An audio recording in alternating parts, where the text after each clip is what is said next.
But if you learn to wield that power and wield that force and that like fear of not doing, living up to your potential, you can wield that thing. It can be super powerful.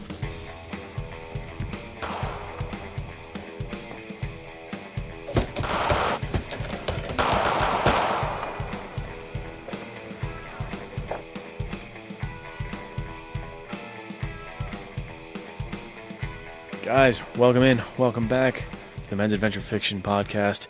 I'm here with Nathaniel Hummel, and we're fired up because we are talking men's adventure fiction, and we're talking about you guys in a way. I'll let Nathaniel get to the introduction of the topic in a minute, but let me just say hello and thank you for everybody who has supported the podcast thus far. I don't know how close to 6 months we are, but we've been doing this a while, and you guys are still showing up, having great conversations with us, showing us amazing books to read, movies to watch, TV shows to check out. I recently asked for that, and you guys delivered. And yeah, if you want to join these conversations, if you want to get more friends that enjoy this same type of content, you got to join the Men's Adventure Fiction Discord that Nathaniel set up. It's awesome. I love it. I check it all the time just to get great, book recommendations, fitness advice, stuff like that, or just motivation. Companionship. I told everybody in the Discord, like I walked into work and there was donuts there. Just get the support from the boys so I don't just destroy my diet instantaneously. So it's a good morale booster. It's a good way to connect. All of that to say, we're happy that you're here and hope to find deeper connection with you guys. Either hit us up on the Discord or find us on Instagram or leave a comment here. But just wanted to say hello. This is not just us talking into the wind. We're talking to you, and we appreciate you. Yes, hello from me as well. Yeah. For you, what is the topic? What are we going to be talking about today, my friend? Yeah, we're going to dive into some really fun stuff today that's going to talk about, we released the Adventures of Wanderers, Nate Colt, Thomas Redford crossover on December 31st. Really enjoyable film. Pretty high quality for what we were working with. Very high quality for what we were working with. I'm not trying to toot my own horn or our own horn, but it was literally the three of us, 12-ish hours in the middle of the woods in central Pennsylvania, and we made a whole entire short film. So we're going to talk about that. We're going to talk about Fighting Heart of Man and just storytelling in general. Not specifically the Fighting Heart of Man, but kind of the heart behind it, the fighting heart behind the fighting heart of man. Heart behind the fighting heart of man. Beautiful. Yeah. And we're also just going to talk about, and this is kind of what this whole thing comes from. I think it was, let me pull up the Discord real quick. Grayson, I believe, was the one who posted it, right? Yes. The, what's his name? It's a podcast. It's called the Book Marketing Podcast, maybe, or the Novel Marketing Podcast, something really, like that. Really entertaining stuff. I don't listen to it regularly, but he's got some really good stuff on there. And he talks about how this podcast that he just released was talking about how everyone's getting kind of tired of big publishing and big corporations running the marketing. And that's something that's very near and dear to Luke and I's heart. So with that as inspiration, we decided we'd talk about this. So we'll just dive right in. We're here at the cusp of everything changing.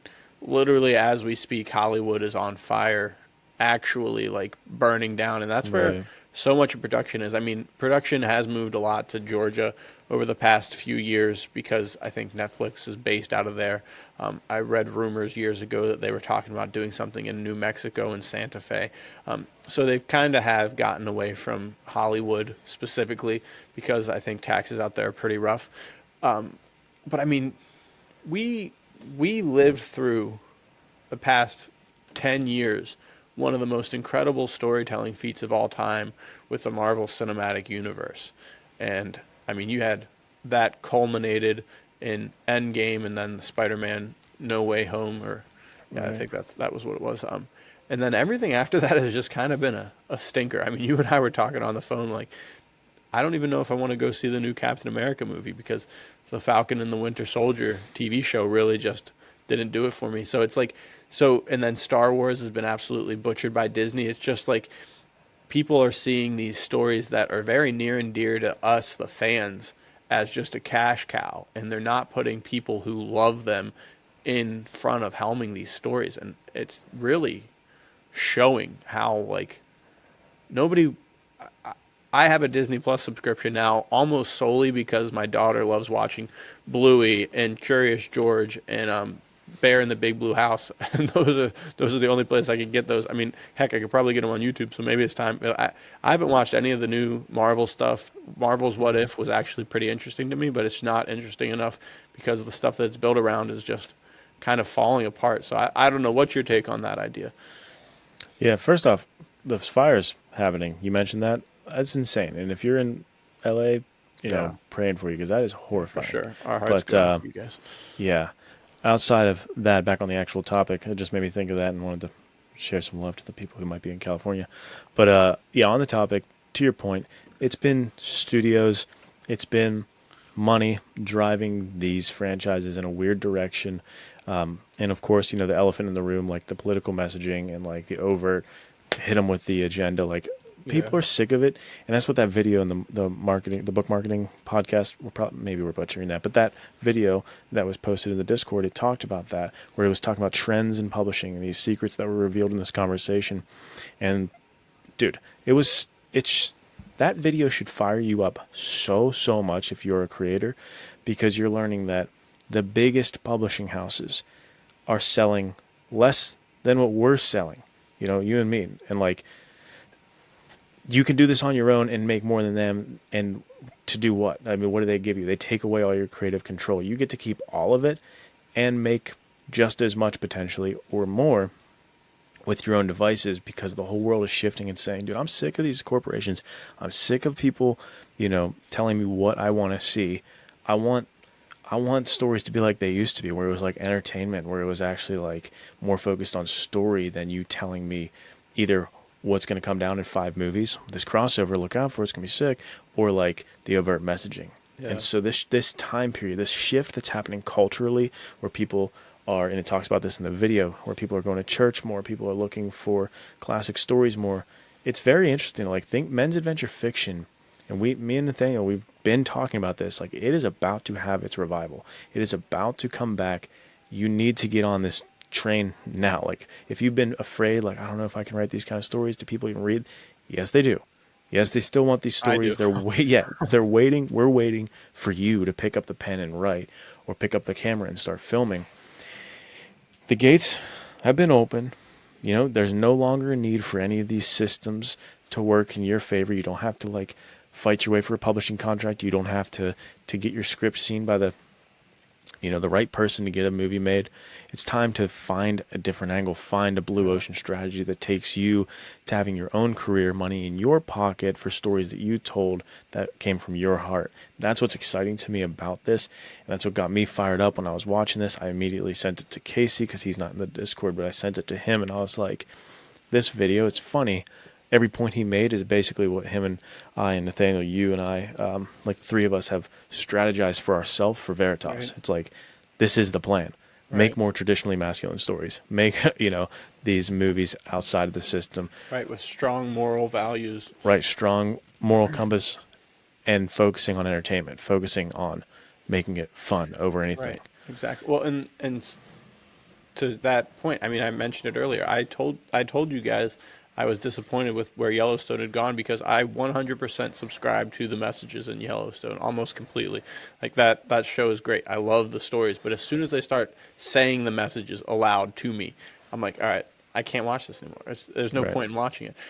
So I think that it is that. It's like when I say strong moral values, strong morals, strong moral compass. It's not like, okay, you're gonna get bashed over with like Luke said previously. Like, he's not trying to write a Captain America type of character who's like right to a fault, because that becomes boring. It becomes like kind of not as entertaining, and it does become preachy if you're not careful. But to have entertainment focused things that have a true focus on real heroism, masculine themes, pushing through hard things. I mean, that's what this book is all about. Yeah. And that's what Veritas is bringing to the table. And speaking of that, this episode is going to go live January 15th, I believe, off the top of my head. And this is also a call to action to you guys. So we're saying this, we're saying, all right, this is your chance, make stuff happen, but January 26th, I believe, is the final deadline for a short film festival that Veritas is running. It is a noir detective short film festival. It's going to be really awesome. If you're watching this, you may be thinking, okay, this is going live. I've got like 11 days to do this. Think of it as a 24-hour film festival, right? Think of it as something that, like, okay, I've never really filmed anything in my life, or maybe I have. Maybe I have a background in filmmaking of some kind, but I want to write a detective story. I want to film that bad boy. I want to get it out there because it's going to be so sick to have that published on Veritas's YouTube or something like that. And Luke, I don't know, do you have more of the specifications that we need for, like, what? Yeah, we can put it in the description. There's a couple things that Casey has laid out as far as like time, tone, like it should be, certain amount of minutes, Right. I certain think you have to have two characters at two least. characters. Yeah, yeah. Yeah. So we'll put that listed. There's only a few specifications, but if you follow that, make a story. That's your chance to start pushing yourself to do more. I mean, I spent so much of my life, and everybody has spent so much of their life being a consumer. Since the moment we, get a TV in front of us as a kid, we're watching these stories, we're reading these Yeah. books. But dude, like, if you're here on this podcast and you feel like you have a call to be a writer, to be a creator of some kind, it's time to be a producer, dude. Like the clock has started to tick. If you feel that in your heart, that means the clock is ticking. Like you need to switch gears. Don't just consume anymore. 2025, don't just sit there on the sidelines. Don't just watch Nathaniel's great, Nate Colt stuff. Get yourself out there Yeah. and put your stories out there. It's time to just like rip that band-aid off. I know it's intimidating. It's kind of like hard to hit publish and put it out there and have people ridicule it. I've gotten 1-star reviews. I get it. But like it doesn't matter. You're living your life for you, not for other people. On your deathbed, they're not going to be sitting there waiting for you and talking to you. It doesn't matter. Yeah. You're going to be there. So yes, join that film festival. The other one, I feel like it's perfect time to bring it up. Just segueing right into it. We're going to be running another type of competition very soon after. There will be film festivals, so keep you updated on that. But there's this other competition we want to do where if you're a writer, write a screenplay, anywhere from 3 to 10 minutes, so 3 to 10 pages of a story. Any genre, your creativity, take it where you want to. But the winner of this competition that's, going to go up and be voted upon in a community will produce it. Veritas will produce it as a short film. So you write the screenplay, and we'll produce it for you, and that'll be put out as well from Veritas, and we'll do some events with it and things like that. But it's this type of stuff that we're going to do more often. The Veritas is going to do that. Nathaniel and I are going to do on the podcast. That we're going to push you guys and kind of give you an impetus, a reason to. I don't even know what impetus means. I don't know why I said it. We're going to give you a reason to to do this, like to push you into being creative. Because sometimes that's all it takes. Sometimes it's a writing prompt, and then I want you to do this one and be like, you know what? I got my own idea. Let me do this, and then you take it off, and you've got your own career going. And that's my take, and I won't keep rambling because I've taken up a lot of time. But that's my pitch, is to rip the Band-Aid off, get yourself out there, be a producer this year. You want to, you have this on your heart. It's time to do that, and that's what this video, I think this episode is all about. Is For sure. the call to action. It's time to put words on the page, my friend. Right. And to that point, we'll link below we did a a holiday themed horror film festival in December for Friday the 13th of December. Turned out really well. We had BCU Media, Veritas Entertainment, and then I did one by myself because I couldn't find anybody to work with.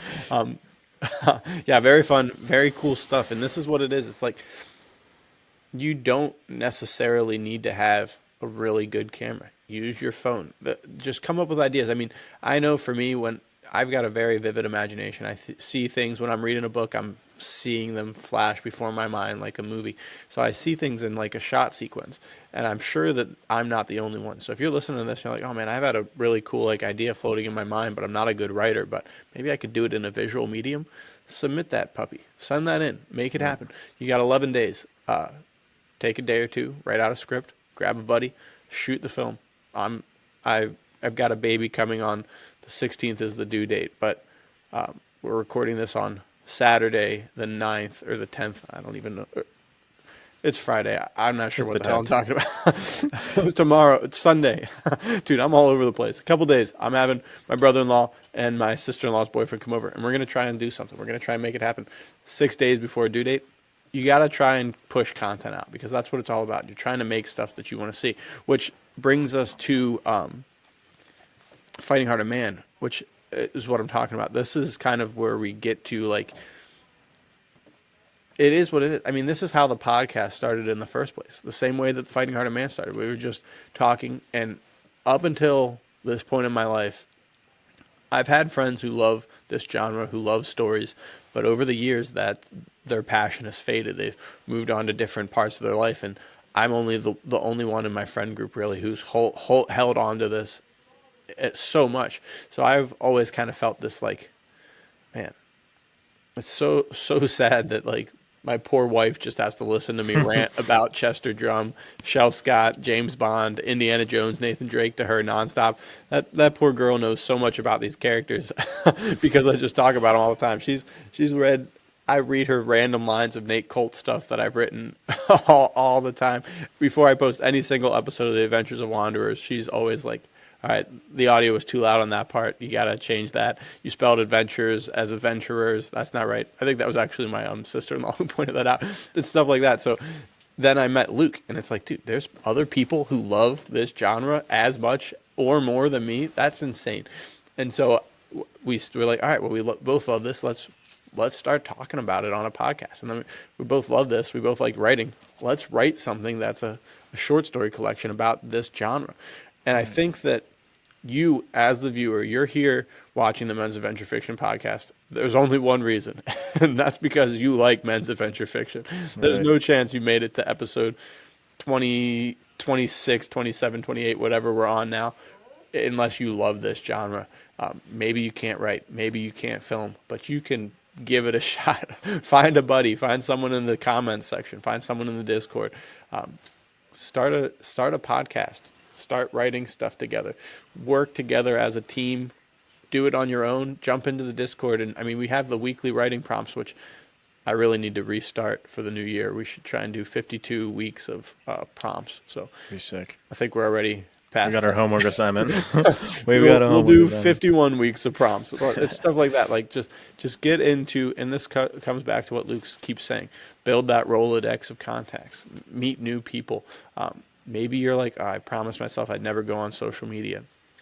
Get an Instagram. Just make it your short story character cover art, or your novel character or book cover, whatever it is, and follow people like Luke, follow people like me, follow people like anyone who's in the Discord. I mean, the list can go on, and get that content in your life that you want to produce, and then start producing it.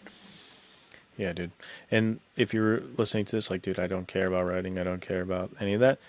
This is transferable. This is everything Nathaniel's saying is whatever. Everybody has something they want to do. You don't want to just do your job all day and come home and just, like, there's more on your heart. There's more you want to do. Maybe it is just, I want to hike more. I want to go travel more. I want to see whatever it is that's transferable to you. This is our call to action, to say, be men of action. Don't just think about things your whole life. Don't just say, I'll do it tomorrow, because, like, you don't know when you're going to die. That's the thing I harp on all the time. I love to make people realize, hey, you know what? You're going to die. I love that because I have a heart condition. I'm told all the time, hey, you're dying. So let me tell you, you're dying, whether you like it or not. You don't know how many more days you have left. You don't know how many more Christmases you're going to get to spend with a family. You have limited time here. So make the most of it. Get what you can out of it. And this, this is not just for the writers. This is for everybody. If you say, man, I wish I could just get in shape. Boom, this is the year to start doing it. I want to start dressing better. Boom, this is the year to start doing it. Does not matter what your thing is, what you're saying in the back of your mind when you look yourself in the mirror like, I know I'm failing here. Dude, you're not dead yet. That's the very positive thing. You've got a beating heart.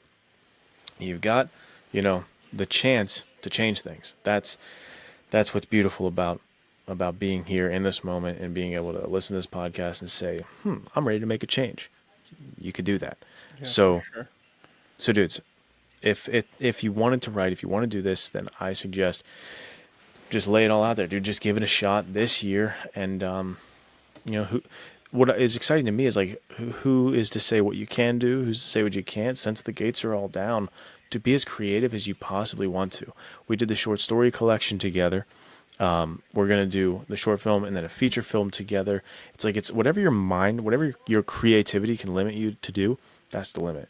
Because Right. you could team up with people and say we're each gonna do one short story, and there's like five of us, and we're gonna do a short story collection of Right. five different characters. We're gonna do a movie where I shoot one scene and then it jumps over to like a different character, like altered carbon style or something. You have no Yeah. limits on what you can do and what kind of collaborations and what kind of creative projects you can get up to. So that's what's exciting about this time. Forget the traditional, forget what's always been done, forget what they say you have to do. Be as creative as possible and push forward in making new things happen, just because it's damn fun to do. Like no other reason. Sure. This is not like this is how you're going to get rich in 2025. This is how you're going to get fulfilled in 2025. This is how you're going to feel like, man, I'm living life how I want to live it. Yeah, dude. And to your point, you are gonna die, and you can find there's two avenues you can take for that. You can find that to be very anxiety inducing, or you can find it to be freeing. I mean, if you are faced with the fact that your life is finite and that causes you to stop living now because you're so scared that the next action you take will lead to death, then you might as well already be dead. When you're faced with the fact that your life is finite, it is going to end eventually. That means that every single day is now an option to live life to the ultimate fullness, to pursue the things that you love, to not waste a single second, which can sound like a challenge, but it's by doing hard things that we grow as human beings, and that's exactly what it is. I mean, to Luke's point, we all literally this right here has a 4K camera on it, right? You can take a video. All you need to do, get good lighting, make sure your scene's lit well. In post-production, go in and alter the colors a little bit, and it'll change, and it'll look a lot more professional, and that's all it takes. Watch like a 3-minute YouTube video on how to do color correction, and your footage is going to look phenomenal. So, I mean, and to Luke's point, we've talked about multiple times, we need to do a scene where one of us is the spy, and the other guy's sitting here, close-up of him on the camera, or on the computer, he's like running the man in the chair type of stuff.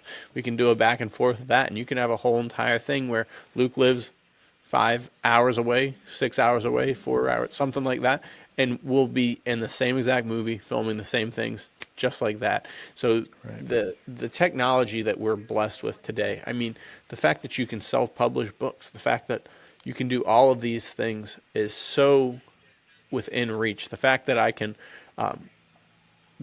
to Luke's point, like, I want to hike more, or maybe you've had the goal of like hiking a big mountain in your area or something like that.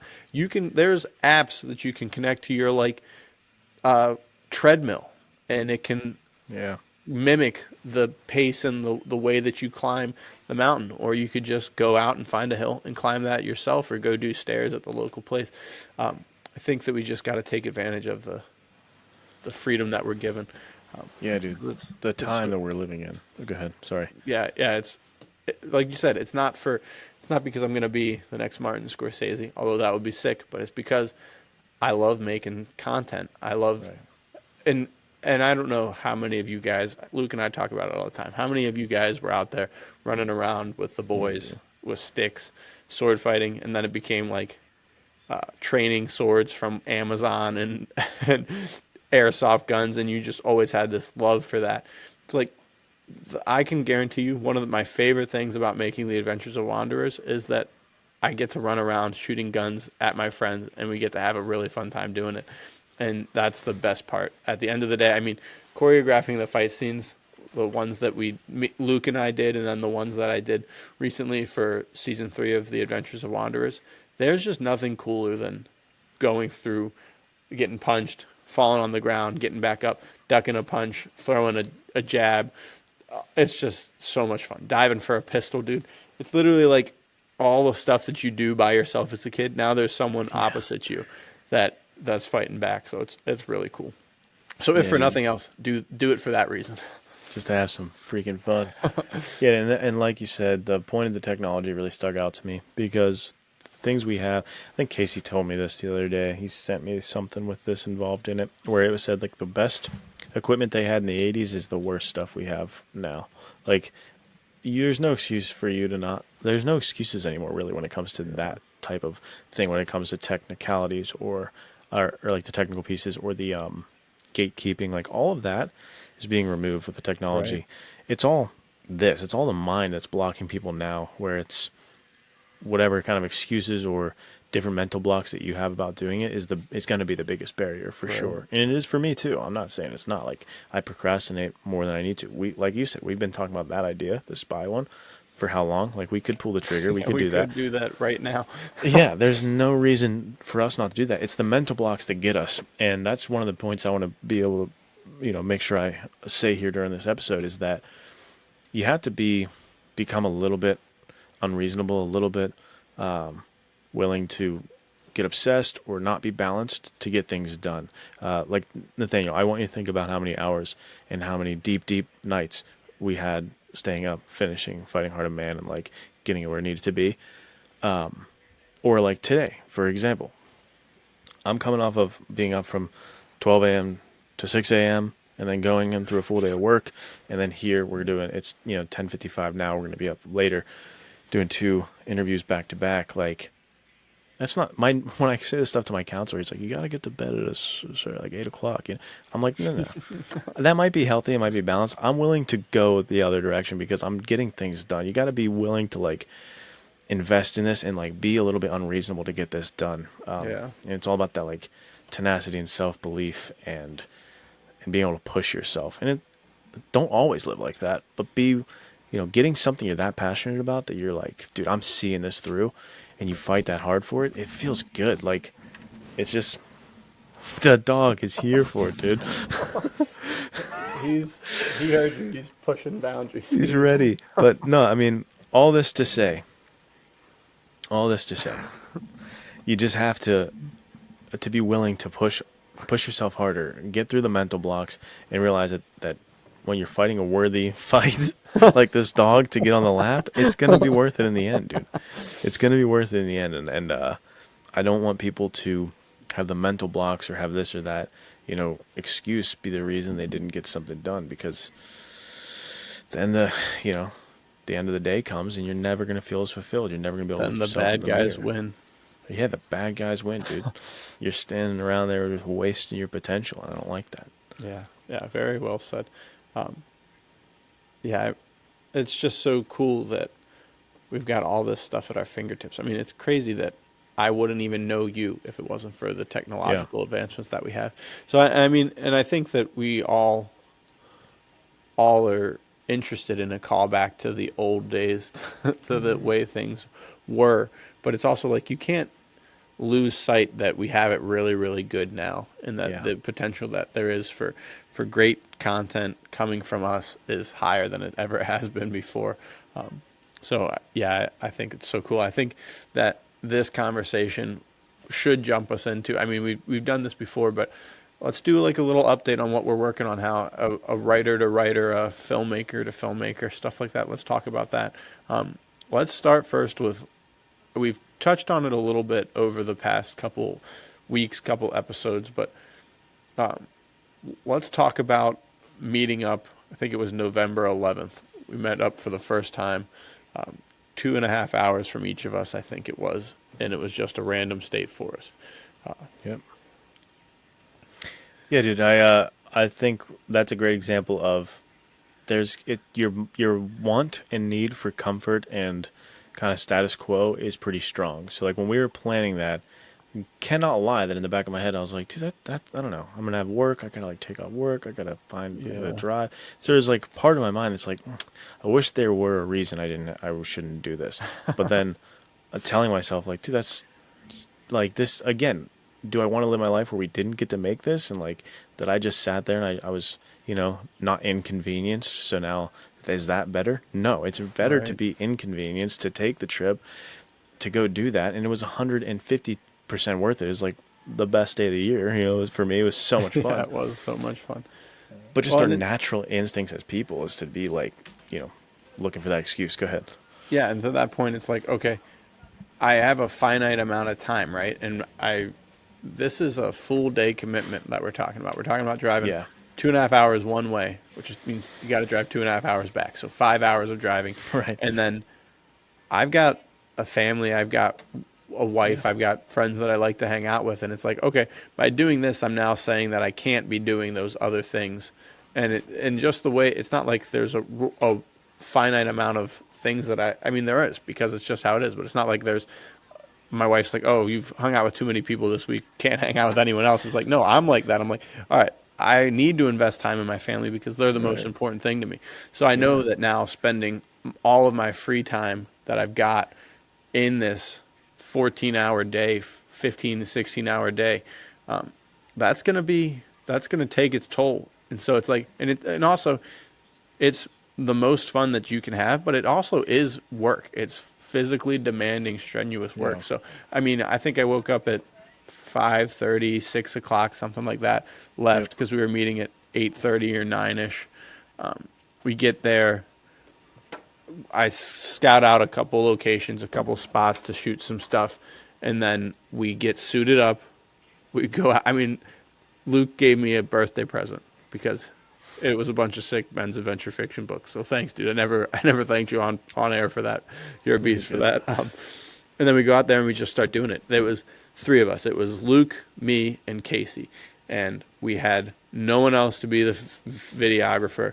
We Yeah. had a gimbal which had a tripod setting where you could just put it on the ground. So every time when you watch this short film, there's only three dudes there. I think that it plays. I don't think you can tell. I remember someone we were talking with was like, "You played one of the bad guys, didn't you?" And Luke was like, "We played all of the bad guys. We all died like three We or died four times at so many least." times. Yeah. I've been killed by Nathaniel more times than I should in a lifetime. And it's just the beginning, baby. It's only the beginning, baby. I'm gonna die several more times. And so that's what it is. It's like, I mean, and that's what happens is you're sitting there out in the woods and you know, all right, I've got to leave at 5 p.m., 6 p.m., somewhere around there. How many more scenes can we make happen? How much more Right. can we figure out? Like what can we do? How can we streamline this? Because that's what I mean. That's what happens when you've got a professional film set and you've got millions and millions of dollars of budget. There is no end to the time that you. I mean, they have budgets but they go over budget because Right. they can afford to do that because the movie's going to make so many millions of dollars. So and then we filmed all of the stuff for the Adventures of Wanderers, and then we filmed all the stuff for the Fighting Heart of Man trailer, all in one 12-hour period. 2.5 hours away from everything that we knew. We were just in the middle of the woods somewhere, dude. Right. So Yeah, it's all about making it happen, dude. That was like yeah, the spirit of it. And even in that moment, I grew and like got pushed because of the stuff where like it was up higher, and I was like, I have a fear of heights. I'm not going up there. And you and Casey were both like, you're going up there, yeah. obviously. And I Get was up like, all there. right, fine. So it's like that. That's a micro example of all of this just pushed me and made me a better version to not be the guy making excuses and staying comfortable. Like, oh, this isn't a great weekend. I don't know, this isn't a great weekend. I can't do that. Like Yeah. we made the trip, we did it, and yeah, dude, I think that's a great lesson for me. Is like I got to do that more often, and Right. I'm serious. Like it's eating and burning away at me that we haven't done the spy thing now. I'm like, dude, that's gonna happen. So I guarantee you guys are gonna see that soon, where we make that happen because it's just getting competitive with yourself, getting kind of mad at yourself when you let yourself down from what you know you could do. Mm-hmm. That's positive, and that can go negative. Like you can Right. definitely be like never satisfied. I'm not doing enough.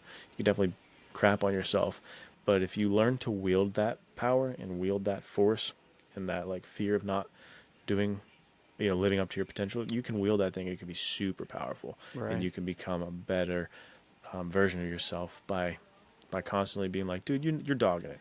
You can definitely write another chapter today, and like that kind of thing. You Yeah. keep pushing yourself. So Right. that's my message to you guys: is go out there, make it happen. That thing you've been saying, oh, we could do that. We could.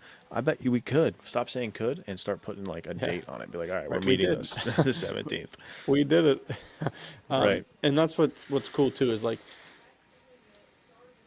it would have been really inconvenient and it would have been hard to do. But if everything we'd filmed had been a wash, it would be like, okay, we got a lot of stuff done, even though it fell through, like, oh, the camera's card was wrong. Like, okay, but knowing what we can accomplish in a day, it's like, all right, I'm ready to do that again. And we've done it once. Now we can do it better the next time.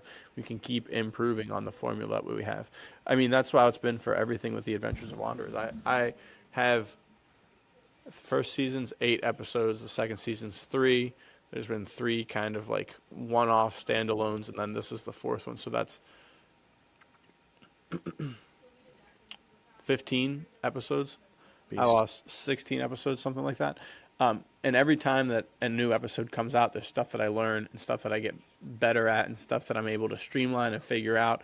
And I've been working with the same cast and crew for pretty much the whole entire time. So everybody's kind of got it down to a science, and it's just literally just hanging out with friends, and then Yeah. someone's got a camera and you're doing fight scenes. And to that point, at the end of the trailer, or at the end of the Adventures of Wanderers, Nate Colt, Thomas Redford crossover, there's a trailer for season 3, and what's coming with that. And we were able to film 2 really long days again in November with to continue the story that started throughout the other seasons of the show.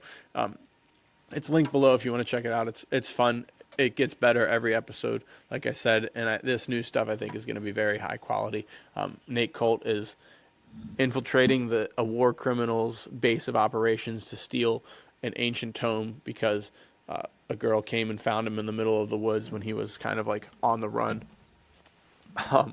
to hire him for the job. But things aren't always as they seem, so it gets even a little more exciting than that. And I think I tried to just cram as much classic men's adventure fiction stuff in there as I could.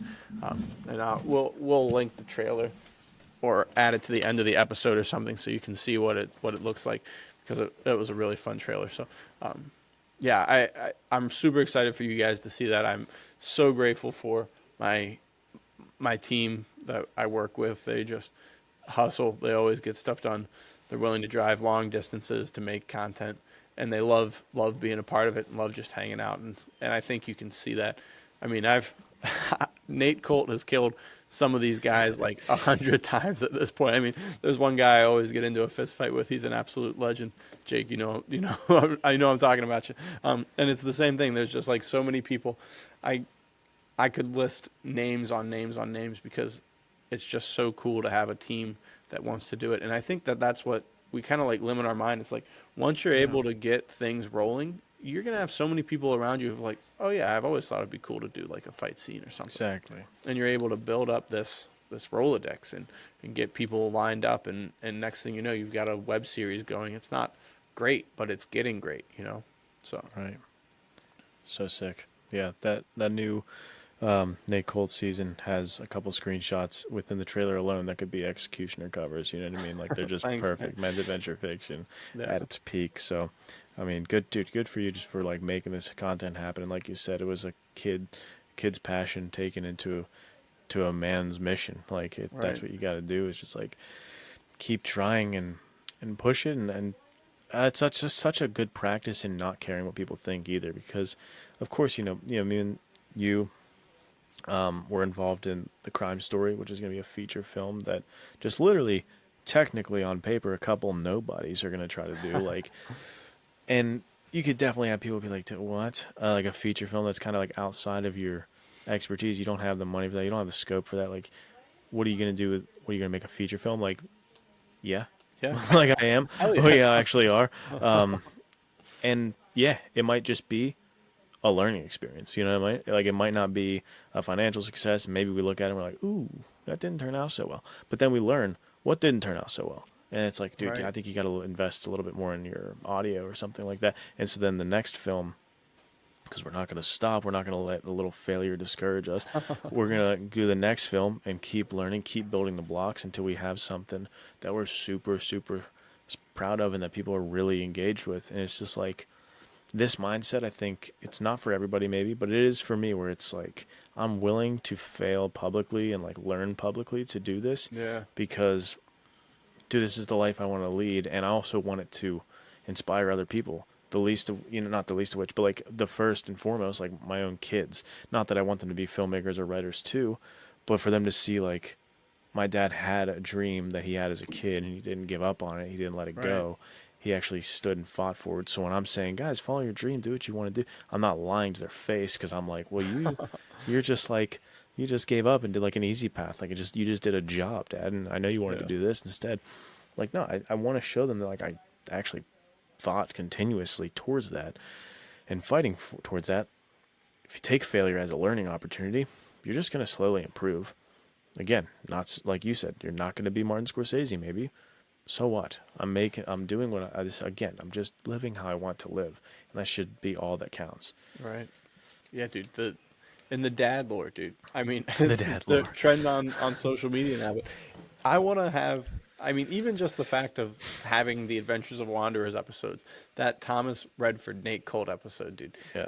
The screenshots of that, I'm gonna be showing them to my kids for years, dude. That one shot of Right. me turning and with the suppressed pistol shooting the Yep, yep. guy So close up, sick. like, dude, I'm gonna show that to everybody because it's so cool. And this is, I mean, to Luke's point about the crime story, to my point about the Adventures of Wanderers, I'm not telling you right now. I'm not coming from a place of like, oh yeah, I won an Oscar with this. Like, this Right, is right. the best content you're ever gonna watch. I cringe at the first season of The Adventures of Wanderers, but it's fun. It has cool things in it.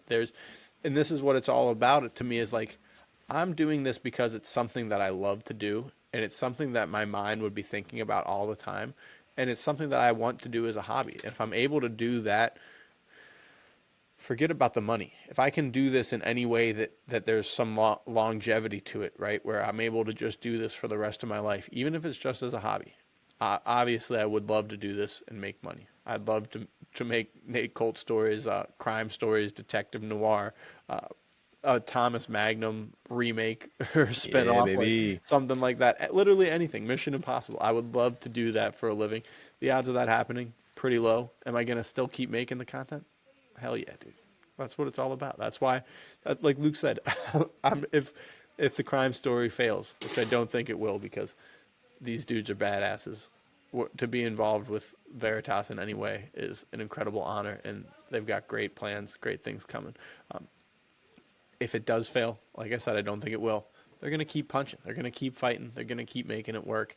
They're going to keep finding new avenues of approach. And I think that's the fighting heart of man that we talk about. That's like pursuing your dreams so that you can look your kids in the eyes and get on your knees, stick your hand on their shoulder, and be like, "Look, kid, I know this sucks. You just went through something rough, but you can make it through." And they'll be like, "Really?" And you're like, "Yeah, I know, because I've made it through a bunch of stuff before." And then they're Right. gonna be like, "All right, cool, I believe you."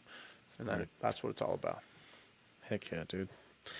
The point about cringing at the earlier seasons, dude, I've brought it up before. Like, I look at Frozen Wrath and I'm just like, that's not good. That's not how you want to write a book, I don't think. And some people enjoy it, and I appreciate the people that Yeah, enjoy it. it's a great book. Well, thank you. But I think for me personally, like, I look back at it and I cringe, and it's to that same point of like, I don't care. Like, I had fun with it. People are enjoying it. I'm practicing. I never said it's the greatest book of all time. I'm very much so just trying to learn my foot, like you know, get my footing and learn how to be a writer, and I'm willing Right. to do that publicly. Frozen Wrath, then Retaliation Mountain, I think was a little bit better, and then I think Vipers was the best thing that I wrote to that time, and then every single short story we did in here, I think I improved on my craft a little bit more, and I think this Noah Redford story coming up in February is going to be the best thing I've written so far, and I hope So to make excited. everything I write the best thing I ever wrote so far, Yeah. because you're just one-upping yourself, you're learning, you're improving, and you just got to keep your mental side sharp. You got to keep yourself Right. in the game, because it's very easy to get discouraged and be like, I suck, I'm not good at this, I'm never going to be a writer. That talk, it dominated my life for a long, long time. And until I got those clots in my heart, lung, and legs, I had just unfinished project, unpublished project, unpublished project. All these things were ideas, all these things were just Word documents, that were just abandoned. And so just after those clots in my heart, lung, and legs, and being reminded, like, hey, man, I really don't have all that long. Like, I could have just died right then and there, Yeah. without publishing anything. That's when I was like, hey, it's time to get your name out there and just start punching and start doing some things. And you'd be surprised, you know what I mean? If you really put in the effort and you really start shaking hands, you really start putting yourself out there, you would be shocked at what could happen. And that's my story is like, I put these out here, met you, we're doing this, got Fighting Hard to Man. That stuff I never would have thought happened. I get to write a Compton Hockland story now, dude. Like that, Dude, I never thought that was like this insane. crazy stuff is happening. And I'm so excited about it. I'm so happy about it. All because I'm willing to put myself out there. And the same thing can happen to you if you're willing to like put yourself in the arena and be exposed and you just start making connections and you show people, hey, this is what I'm all about. This is what I'm trying to do. You're gonna meet somebody, who's like Nathaniel. You're like, do you want to meet up and maybe make a film? Yeah. Of And then course. you got someone like Casey who's like, you guys want to make this a feature? And then he's like, providing us with the resources we need to put this together. You don't know what you can really accomplish until you start building that team, Yeah. until you start building your confidence, building somebody else's confidence, and this team comes together of just absolute stud muffins that can do things. Like that's what I hope for everybody watching this is you get yourself rolling, and then you start to inspire that guy next to you. You start to inspire this guy, and you guys just build up. And man, it's crazy what we can accomplish, and that's why I love the Discord Yeah, because dude. it's like stuff thrown around all the time. I think Nathaniel, you and I are still plotting some things out about how to utilize that power, but I've been and we'll maybe this will get edited out. Maybe we'll just come back to this off air. But I'm kicking around this idea of men's adventure fiction May, and I'll talk to you off air, Nathaniel. But like, we need to get the whole community Yeah. strength together. Just everybody put their shield next to everybody's shield next to everybody's shield, and we get something really, really incredible for the month of May, and just stamp that baby, Men's Adventure Fiction May. Not for the Men's Adventure Fiction podcast. I mean for the genre, for the All future right. of for this thing. So that's something we'll continue to talk about. Yeah, for sure. I'm 100% in. I mean, we've talked in the Discord. It's been floating around to some degree of some sort of short story collection with the Right. members of that. We'll circle around to that. We've talked about that a bunch of times, and it's stuff like that. I mean, this is why I'm telling you, like, so many people are like, all right, got to stay off social media, got to avoid it because it's so toxic. And yes, there's so many sides of social media that are toxic, but you can also fine tune it. Like my Instagram For You page, the suggested feed content is like guns, it's Yeah. tomahawks, it's people building like structures out of random wood and dirt. It's like other authors, it's pipes and cigars. So you can really fine tune it to get it to what you want. And it opens so many avenues for these opportunities. I mean, Discord is a complex app to be sure. It can be intimidating, but to get in there, even if you don't know what you're doing, if you're stuck in one channel, the amount of uplift you're going to get from that single channel is going to be so great because the people in that Discord, and this is what we pitch this Discord every week all the time, but I want to be clear, this is not a podcast Discord. This is a men's adventure fiction Discord. I mean, Right. Luke and I are the moderators of it because we created it. But there's really no moderation that needs to be done because everybody's there talking about adventure. Everybody's there talking about cool new stories that they're writing. So jump in there, connect with these people. And Luke and I just said, like, oh, we've talked about a short story collection, but you don't need to wait on us to do that. If you get in that Discord and you see like 2 or 3 people that write in the same genre you write, like maybe you love sword and sorcery, maybe you love Weird West, reach out to those people, make that connection, and start start that short story collection all by yourself, Right. which is what's so cool. And I think that that's what, like we said before, this genre specifically, and we'll talk about it later. I mean, the Executioner is a perfect example of how many ghostwriters are there, right? Like if Right. one person succeeds in this, it doesn't mean I've got to stomp on the rest of you guys to keep my success. It's no, dude. Now I can get someone ghostwriting one of my stories, and then they get a big chunk of money from that, or so on and so forth. Like it's a synergistic space. Dude, it really is. And the Captain Hawkland thing is a perfect example. Like, I originally was like, oh, he's also an aviator. Ooh, what if he thinks I'm like stepping on his toes? What if he's like, no, Redford's like a rip off of Captain Hawkland? I don't like this guy. And instead, it wasn't adversarial. It was like a big friendship and like admiration across the board. And then, Yeah, oh, do you want to write one of the short stories for the next collection? It's like, dude, what? of And course. it's so That's so sick. And cool. then it makes me want to be like, hey, Charles, you got to write like a Noah Redford book if you ever want to. You know what I mean? Like it becomes like this real, like you said, synergistic community that's like, oh, dude, I want to see you do this. I want to see you. How can I lift this guy up? How can I utilize this guy's strengths? And I love that about the genre and what we're doing with like what you've got going on the Discord, because without you, I wouldn't know what Discord is. So thank you for getting me plugged into that too. Of course. And that is my hope, guys. I hope that people just start branching off and being like, dude, let's write an espionage short story collection. Then we're reading people's in the Discord's collection together. That's what I want. It's not like, no, I'm the collection guy, me. It's like, it's like, oh, dude, I want you to do it too. I want to see everybody's collection. I want to see other people make podcasts. I want to see this community just grow. For very personal reasons too. I want more content. I know. It's not just for the world. I very selfishly want more things to watch. Right. I mean, and that's what almost every story in here that Luke and I wrote was. I mean, he said it before. Wish fulfillment is just literally like every story I wrote in here was because I want to read that story, and because there's not enough of it in there. So I know that you're here because you want to read stories like that. You want to write stories like that, and I want to read them. So send them our way. And to that point, Luke, we'll kind of end this discussion here with what do you got going with the writing? I know you mentioned Noah Redford, but anything else on the horizon there? Yeah, so Noah Redford, Fire in the Tall Grass comes out in February. That's the most upcoming thing. So which is excited. yeah, I'm excited for everybody to read that one. I'm excited for what's up. Noah Redford's the man, dude. Top 10 favorite characters of all time. I appreciate that. Anytime I read a Noah Redford story, I know that I'm going to get the two-fisted action I need. I love it. He's such a great character. I appreciate that. I told you my personal goal is to have this book be your favorite book of 2025. That's like my number one goal in life right now is to make this specific Noah Redford book your favorite book you read in this year. Dude, let's go. And I don't just mean because it's January 10th. I mean I want you to be for the whole year. It's not going to get topped, I hope. But yeah, it's going to be Noah Redford. He's out in Africa.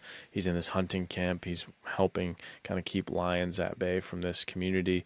And a mother comes up to him with her son, and she's like, "Hey, his father, my husband, is missing. He's been missing in the Congo. Can you please take us there? Because he has a plane." And he says, "Yeah, I'm not gonna. Every kid needs a father. I'm gonna help this guy. I'm gonna help these people out." So he takes them into the Congo, knowing how dangerous it is. He's like, "I gotta do this favor." But when they land, things aren't as they seem. It turns out she's not telling you the full truth. And so super dark things are waiting for Noah Redford when he gets there. Oh, man. And the adventure starts from there. You got sword fighting Noah Redford. You got fist fighting Noah Redford. You got gun toting Noah Redford. It's going to be a fun adventure. And for my man Nathaniel, it is also a treasure hunting story. Dude, let's go. So I hope people like it. That's the most upcoming thing. And then, of course, I'm working now on this Captain Hockland story. Yeah, that's so exciting. I've been asked to be a part of like 2 or 3 other short story collections. I'm not sure which ones I'm allowed to talk about publicly yet or not, so I'm not going to mention those. But I've been asked to do a lot of stuff, and I put that in the Discord when we were talking about like what are we writing, and from that point of the community building things up, it's like I've literally had to push projects off till the next year that were my personal projects because people are really starting these exciting things that I want to help and I want to see thrive, and like I want to be a part of that. You know what I mean? So I'm really been blessed and honored to be a part of some very cool things coming up in the community. Plus, writing the crime story rewrites, and Casey being like, "Well, we can't do this at this location. Rewrite that." So going through the script and making things plausible, making things come together with pre-production as we firm down locations and get everything situated to go into production. It's been exciting. The not exciting part is the diet. So that's what I've been up to.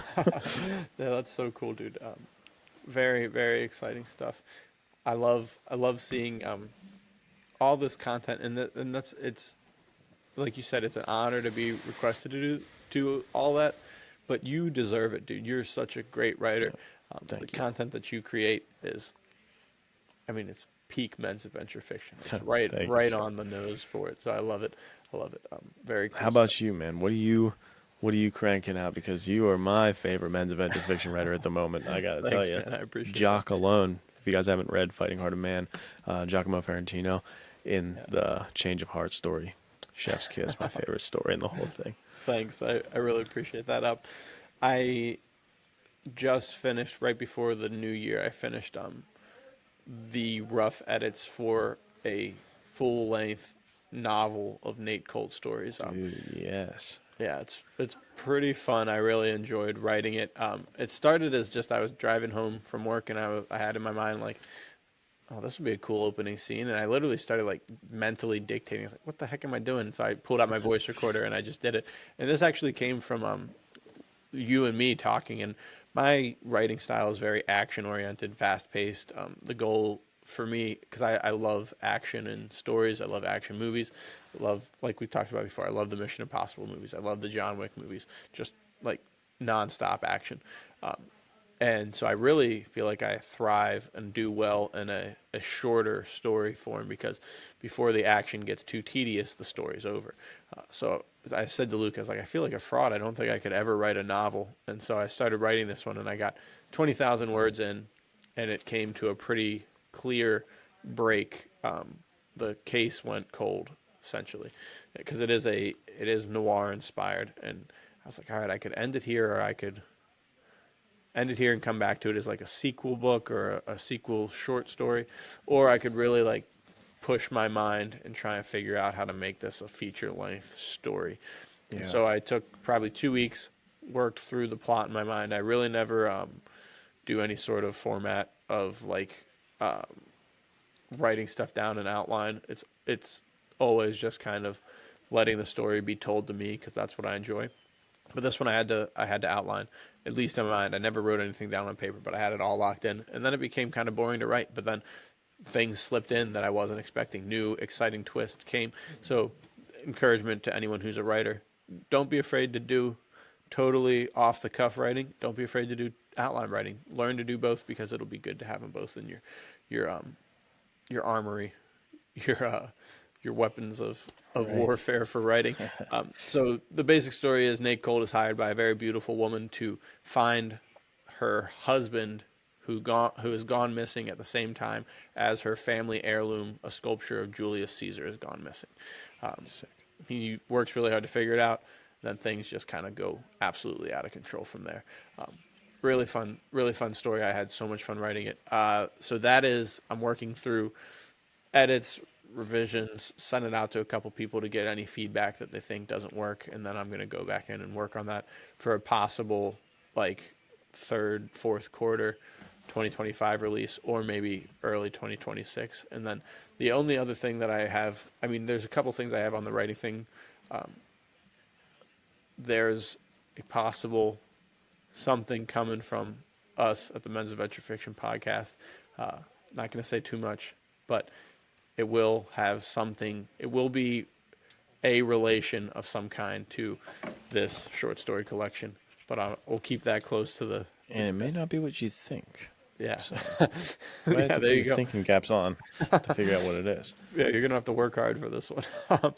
So that's really exciting, and just I love writing short stories. I love writing long stories, whatever it is.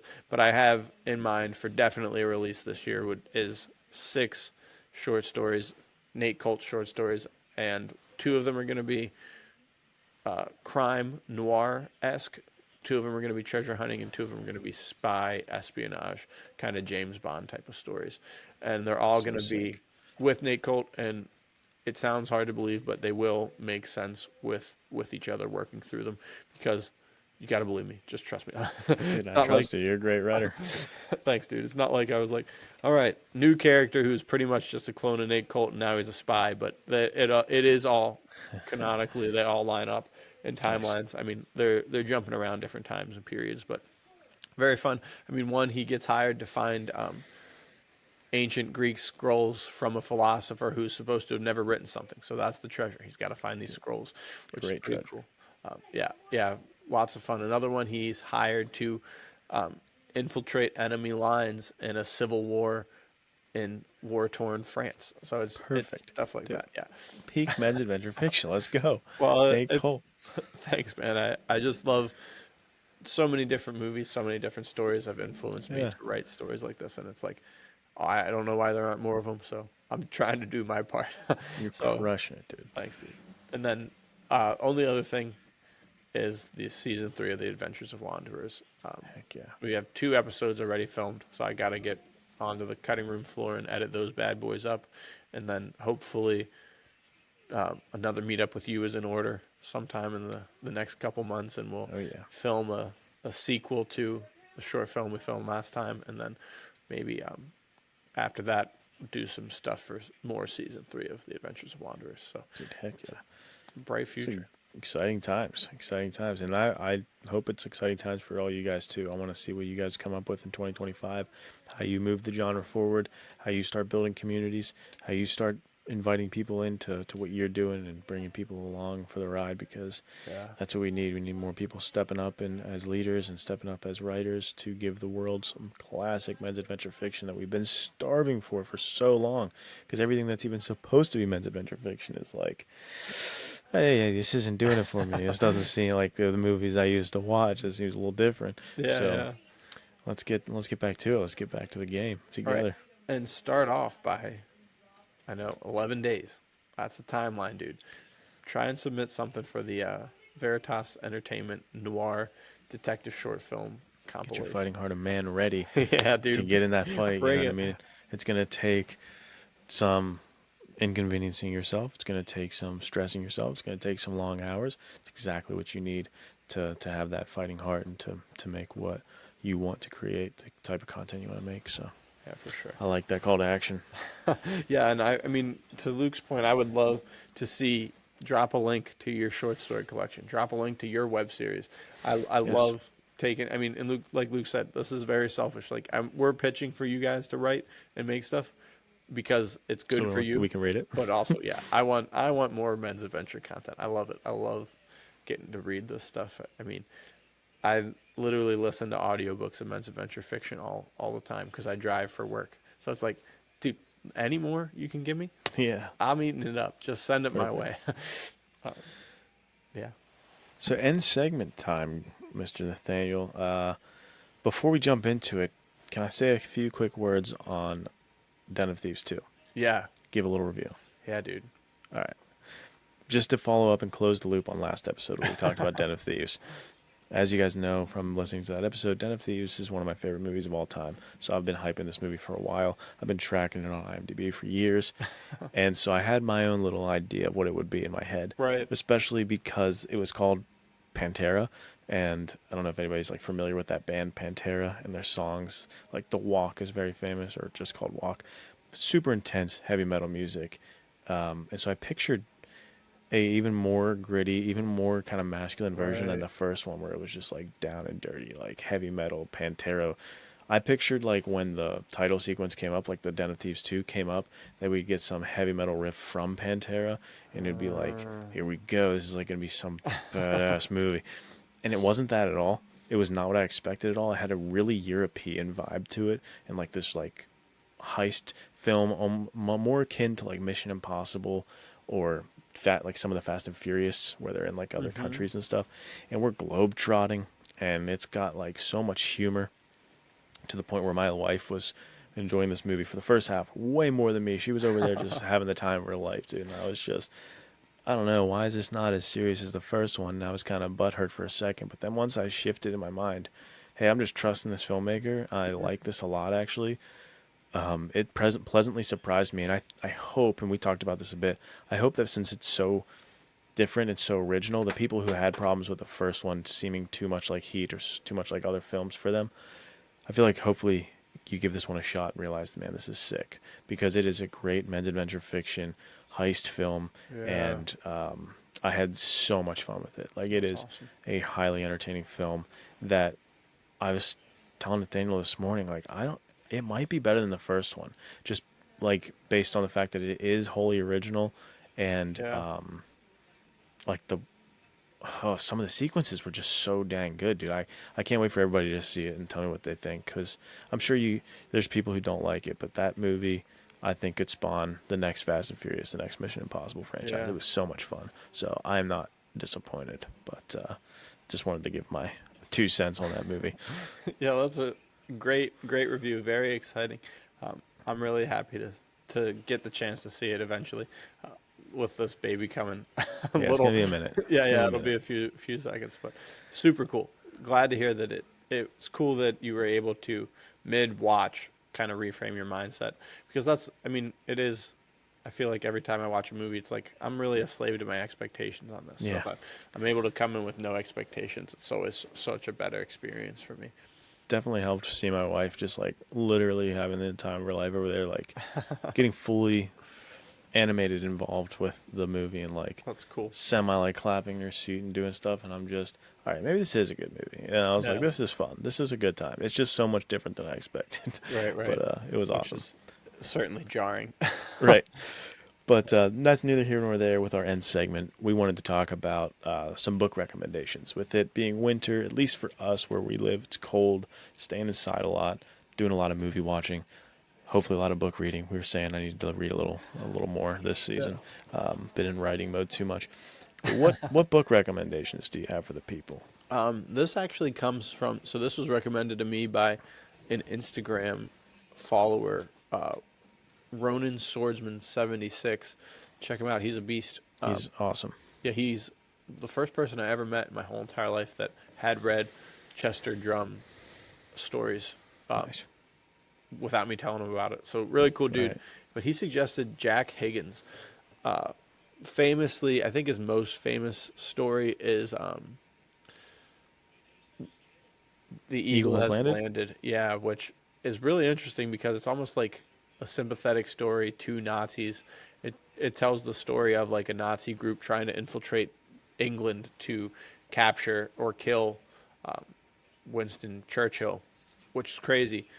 But all of the characters that are kind of the leads are interesting because they are not like full blown Nazis. They're not into being Nazis just because they believe in the Nazi thing. The one guy is like his father is a Nazi general who actually tried to assassinate Hitler.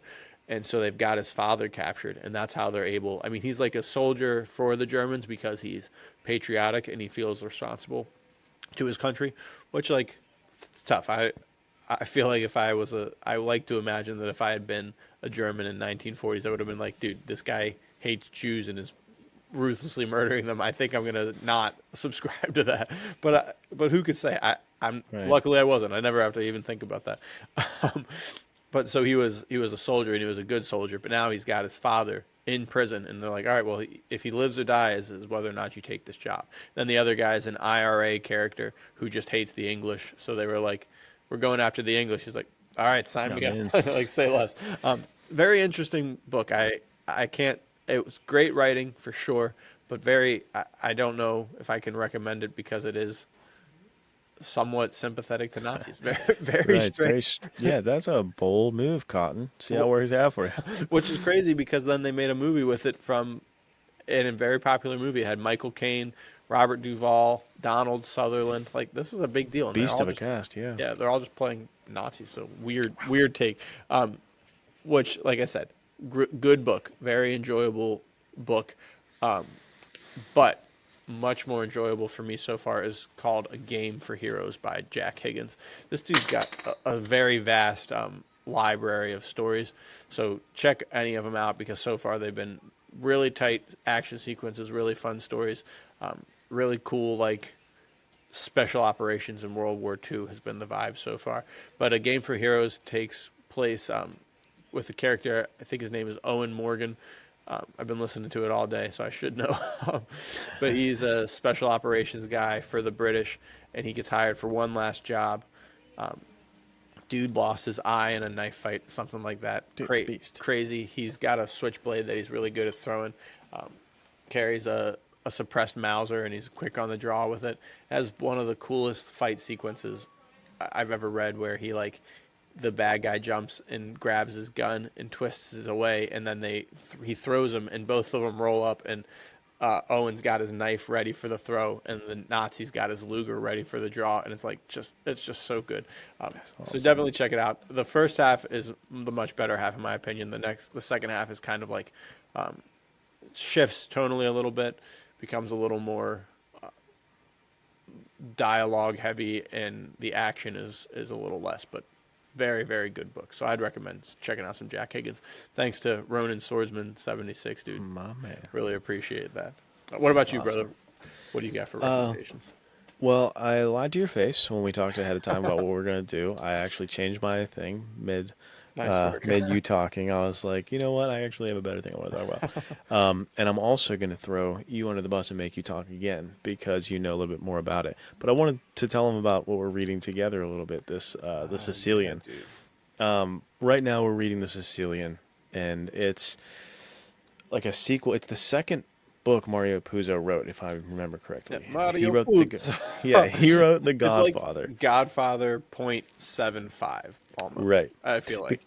It starts with Michael in Italy when he's been sent there after shooting the cop Yeah, yeah. in the restaurant. So it takes place at the tail end of his 2 years staying there, and that's kind of where we pick up. But it's not about Michael; it's about this character Sal, and he's almost like the Robin Hood of So good. Sicily, dude. And he's kind of like the executioner or the Punisher as well, because he's just one man armying against the Sicilian mob. And this is where I'm gonna let Nathaniel jump in because I've been reading it rather slowly, and he's a bit further ahead Yeah. from me. So I'll let you kind of fill the people in about why they should read it. But that's what I wanted to recommend because you and I are reading it right now. We Yeah. both said this is sick. I love this. Right, which is a great point. We've been talking about doing something, kind of a series of episodes about mafia themed stuff in the coming months. So this, like, we could almost do this as a book club. Right now, we're far enough out that if you guys pick up The Sicilian by Mario Puzo, you can read it right in time for the episode to come out, whenever it is. No idea, but it's a couple months away, so don't worry too much about getting it done too fast. But yeah, dude, this book is so sick. Yeah, it just goes absolutely nuts, and I think the best way that I could describe it is exactly what Luke said. It's literally Robin Hood and Little John and the band of merry men, but they've got machine pistols and Luparas are the Italian. They're sawed-off shotguns, and it used to be a big deal. The mafia would just carry them. Apparently, everybody in Sicily would just carry them, and they just blast each other. Amazing. It's so cool.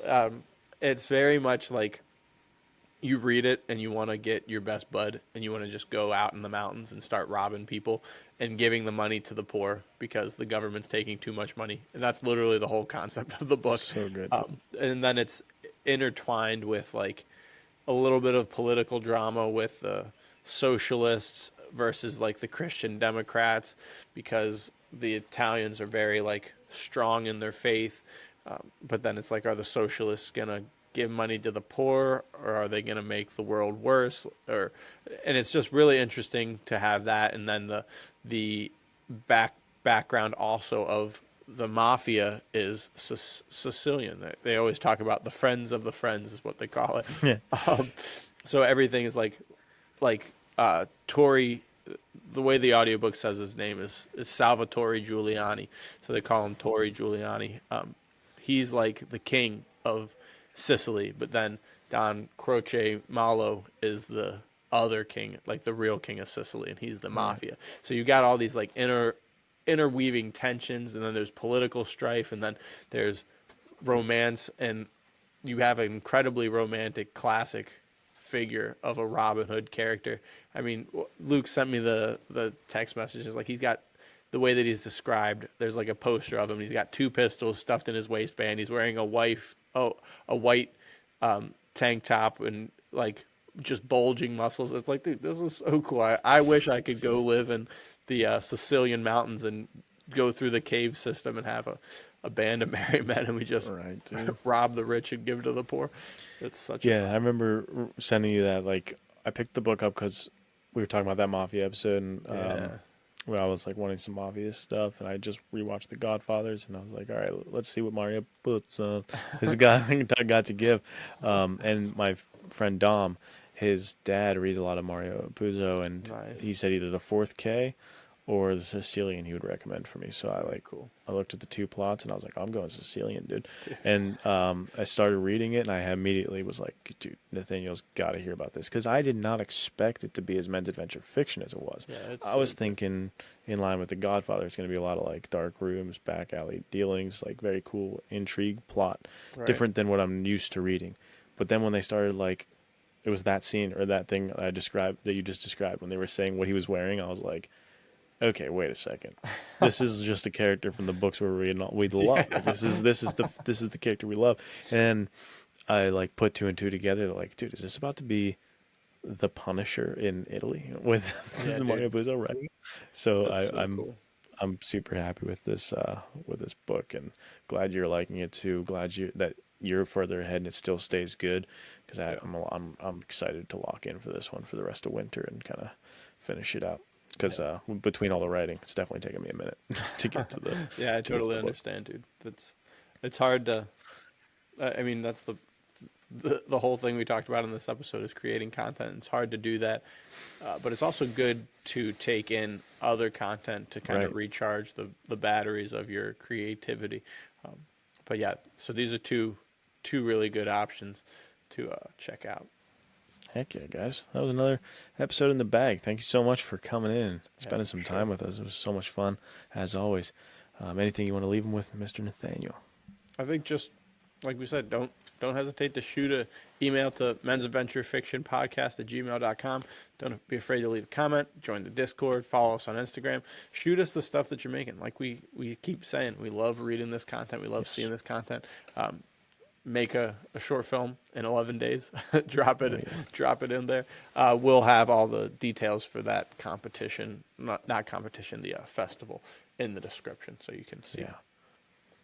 All right, guys. Awesome. Well, thank you so much for another awesome episode, Mr. Nathaniel, and thank you everybody for watching.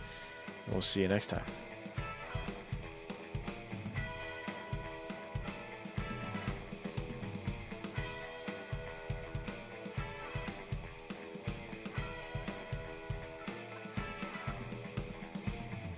Hey Red, how you doing?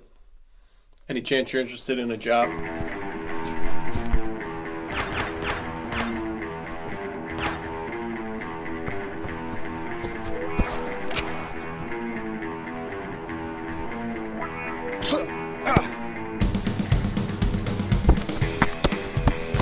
Guess I'm in. Good man.